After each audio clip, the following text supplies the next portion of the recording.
সংবাদ প্রতিদিন .in-এর দর্শকদের কাছে আমরা এই মুহূর্তে যে একজন অতিথিকে নিয়ে এসেছি, হঠাৎ করেই রাজ্য রাজনীতিতে তিনি উঠে এসেছেন চর্চার সামনে।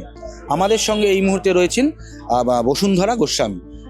দিদি নমস্কার, প্রথমেই আপনাকে সংবাদ প্রতিদিন .in-এ স্বাগত।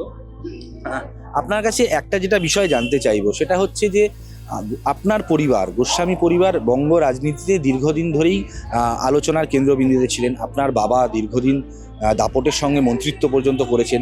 সেই পর্যায়ে হঠাৎ করেই মানে যদিও বিষয়টি ব্যক্তিগত মতাদর্শগত, আপনি একটি দলে এসছেন, আপনার বোন আরেকটি দলে গিয়েছে, এতদূর পর্যন্ত সব ঠিক ছিল, কিন্তু হঠাৎ করেই দেখা গেল যে সম্প্রতি আপনার বোন আপনাদের যে বাড়ি, সেই বাড়ির দেয়াল লিখন করেছে তার দলের প্রতীকে, অথচ আপনি সেই ব্যাপারটা এখনো অতটা মানে অগ্রসর হননি। হঠাৎ এই বিষয়টা এতটা অ্যাগ্রেসিভনেস কেন?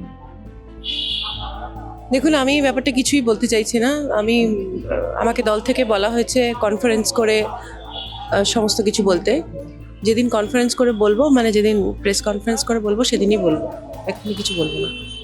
কিন্তু আর অন্য যে বিষয়টি আপনার কাছে একটু জানতে চাইবো সেটা হচ্ছে, ধরুন মতাদর্শগত দিক যাই থাকুক না কেন, আপনাদের সঙ্গে দীর্ঘদিন মানে সহধরা আপনারা, তো ব্যক্তিগত সম্পর্কটা কি ঠিক জায়গাতে আছে, না সেখানেও একটা ফাটল মানে তৈরি হয়ে গিয়েছে? না, সেসবের উত্তরটাও ঠিক এখানে দেওয়া উচিত না। কিন্তু আমি মমতা ব্যানার্জির সঙ্গে আছি, আমি একটি ধর্মনিরপেক্ষ শক্তির সঙ্গে আছি, আমি সেটাই থাকবো। যদিও বুঝতে পারছি আপনি যেমনটা বললেন দলের আদেশ অনুযায়ী আপনি কিছু বলতে চাইছেন, তাও মানে আমি আপনাদের বিষয়টা যদি সরিয়ে রাখি, এটা যদি অন্য একটা উদাহরণ হিসাবে দেখি, সেক্ষেত্রেও একটা মতাদর্শক লড়াই, রাজনৈতিক লড়াই আর ব্যক্তিগত পারিবারিক সম্পর্ক, এই দিকগুলোকে কিভাবে কতটা ব্যালেন্স করে চলা উচিত বলে আপনি মনে করেন?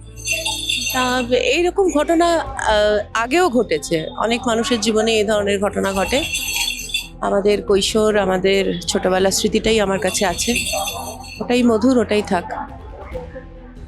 যেমনটা বসুন্ধরাদির সঙ্গে কথা হচ্ছিল, উনি বলতে চাইছেন যে মধুর জিনিসগুলোকেই পাথেয় করে থাকতে চান তিনি, তিক্ত বিষয়গুলো এখনই মনে আনতে চাইছেন না। তার উপরে তিনি আরও জানালেন, এই সাম্প্রতিক যে ঘটনাবলী তা নিয়ে তার দলের স্পষ্ট নির্দেশ রয়েছে, এই নিয়ে এখনই সংবাদ মাধ্যমের সামনে মুখ না খুলতে। সংবাদ প্রতিদিন .in-এর জন্য ক্যামেরায় শুভ্ররূপের সঙ্গে আমি সোমনাথ, সংবাদ প্রতিদিন .in। এবারে ভাই ভোটের লড়াই এই এখানেই দেখবো।